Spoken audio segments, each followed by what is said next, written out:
오늘 사무엘상 2장 전반부에 보면 한나의 노래가 나와 있습니다. 한나가 부른 노래는 두 가지 상반된 상황들을 비교하며 기록된 것을 봅니다. 이른바 역전의 테마라고 할 수 있습니다. 4절을 보시면 용사의 활은 꺾이고 넘어진 자는 힘으로 띠를 띠도다. 5절에 보면 풍족하던 자 그리고 줄이던 자, 마찬가지로 5절에 잉태하지 못하던 자, 많은 자녀를 둔 자, 죽이기도 하고 살리기도 하고 스올에 내리기도 하고 거기에서 올리기도 하신다. 7절에 보면 여호와는 가난하게도 하시고 부하기도 하시고 높이기도 하시고 낮추기도 하신다라고 하는 상반된 상황들에 대한 나열들이 있습니다. 이렇게 역전의 단어들로 채워진 한나의 노래는 본인 스스로가 사실 이러한 상황을 경험했지 않겠습니까? 아이가 없어서 다른 부인에게서 학대를 받기도 했고 하나님의 은혜로 귀한 아들을 얻기도 했습니다.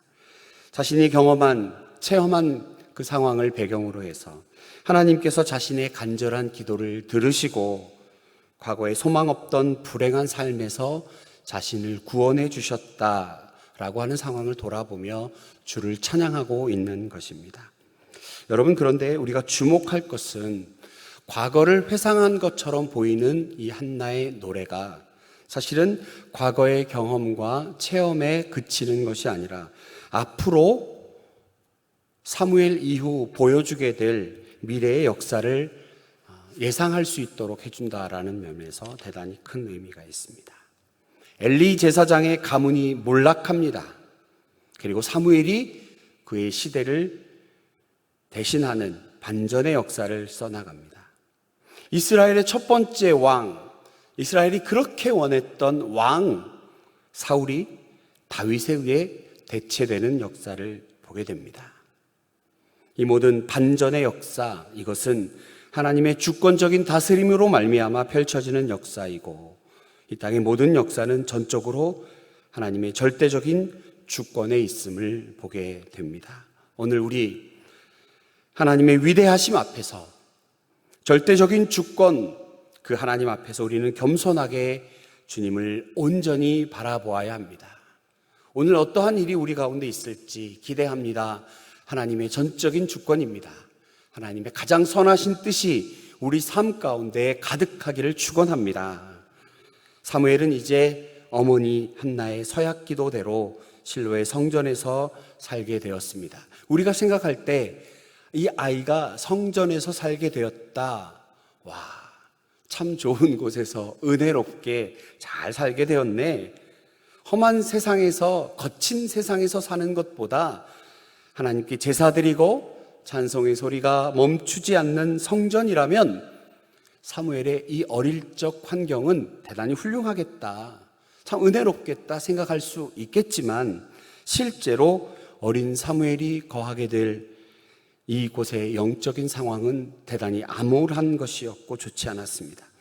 대제사장 엘리의 영적인 눈은 매우 어두웠습니다. 그 아래 제사장이었던 엘리의 아들들은 오늘 우리가 본문을 읽으면서 보았던 대로 행실이 나쁘고 여호와를 알지 못했습니다. 이들은 하나님을 능멸하는 행동을 하였습니다. 레위기 7장에 보면 제사장들은 화목 제사를 드린 후에 동물들의 가슴 부위와 오른쪽 넓적다리를 받도록 규정되어 있습니다. 신명기 18장에 보면 제사장들은 희생 제물이 된 소나 양의 어깨와 두 볼 그리고 내장 위를 받게 되어 있습니다. 아무 부위나 가져가는 것이 아닙니다. 정해져 있는 부위를 가져가게 된 것이죠. 그런데요, 우리가 오늘 읽은 대로 엘리의 아들들은 이런 규정은 신경도 쓰지 않았습니다.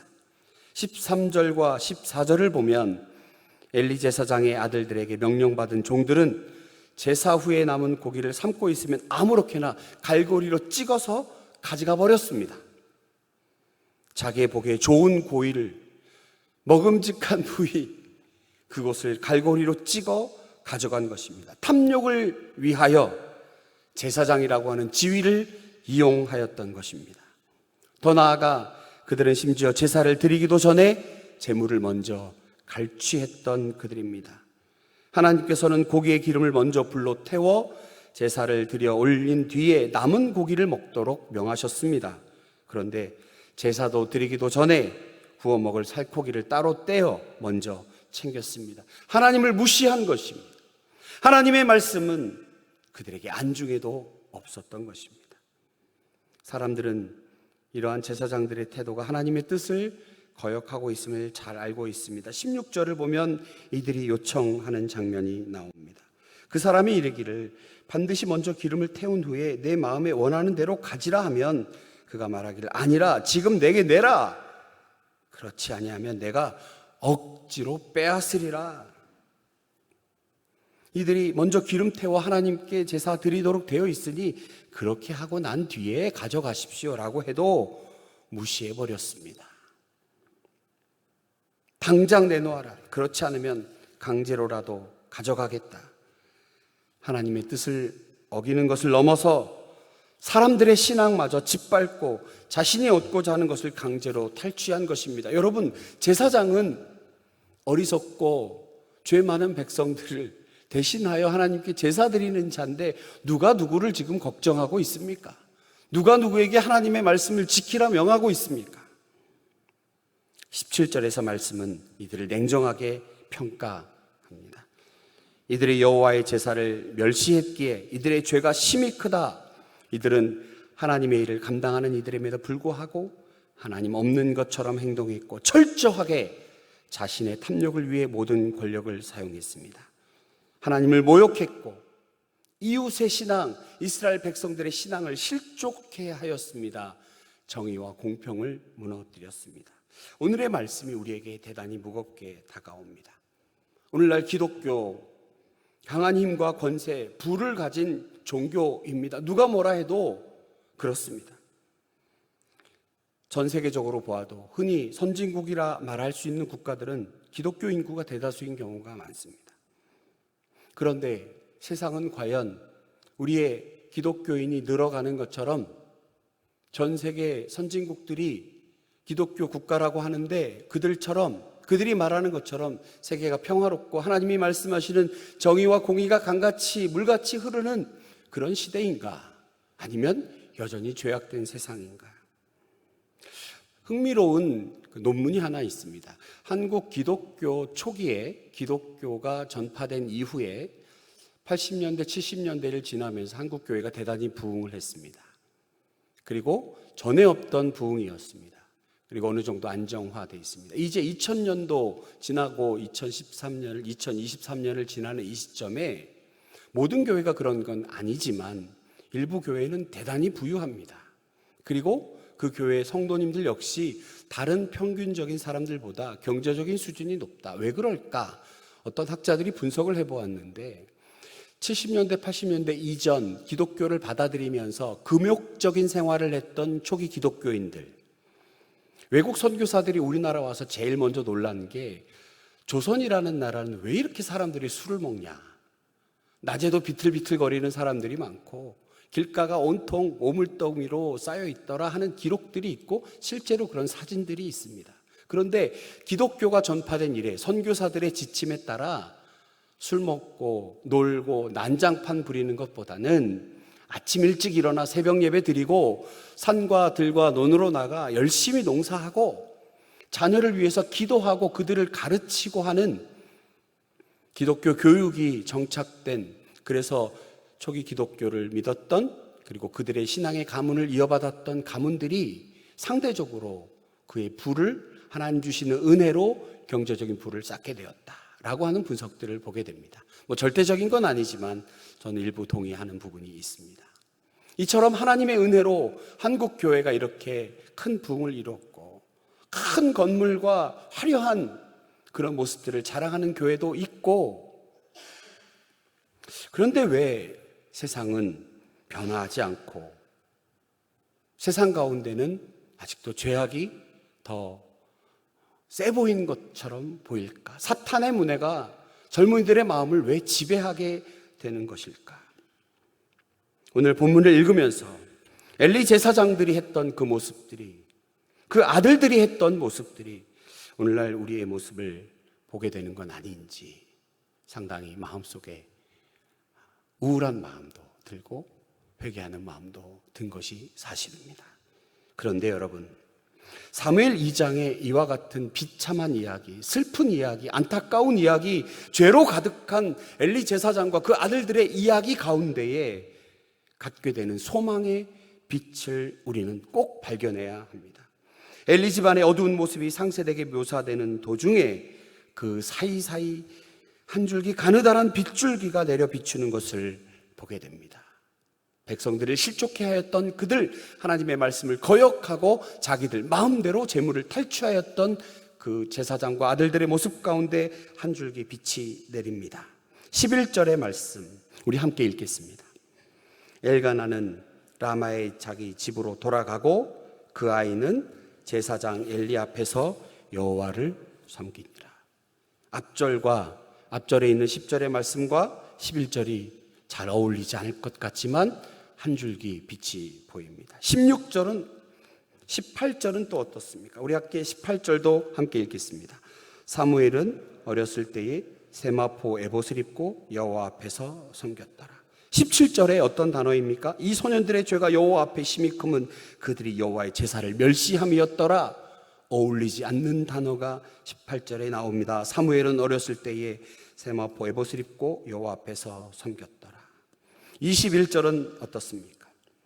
여호와께서 한나를 돌보시사 그로 하여금 임신하여 세 아들과 두 딸을 낳게 하셨고 아이 사무엘은 여호와 앞에서 자라니라.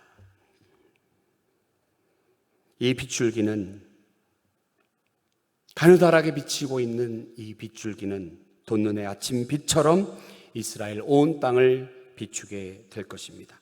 제사장의 망가진 영적으로 무너진 이스라엘, 아마 백성들도 크게 다르지 않았을까. 그러나 이렇게 우리는 우리 스스로의 모습에 절망하더라도 이스라엘 백성들의 모습을 보면서 속상해하고 안타까워할지라도 우리는 우리를 구원하신 예수 그리스도의 사랑으로 희망을 품어야 합니다. 한국 교회를 걱정하는 다른 사람들이 많습니다. 그러나 우리에게는 예수 그리스도의 소망이 있습니다. 오늘 본문에 가느다랗게 비추어진 한 줄기 빛처럼 예수 그리스도의 사랑으로 우리는 희망을 품어야 합니다. 죄인된 우리는 끊임없이 우리 자신을 위해 하나님 이용했지만 하나님께서는 사랑하시되 끝까지 사랑하심으로 우리를 반드시 새롭게 변화시키실 것입니다. 사랑의 은혜로 우리를 감동시키고 변화시켜서 무엇보다 하나님 없으면 안 되는 것을 깨닫게 하십니다. 지금 비록 우리의 모습들이 어쩌면 일부 엘리의 아들과 같다 할지라도 우리를 사무엘과 같이 부르셔서 이곳 성전에서 점점 자라게 하시는 하나님의 은혜, 하나님의 자녀로 변화시키는 것, 바로 이것이 주의 복음입니다. 우리는 복음 안에서 새로워집니다.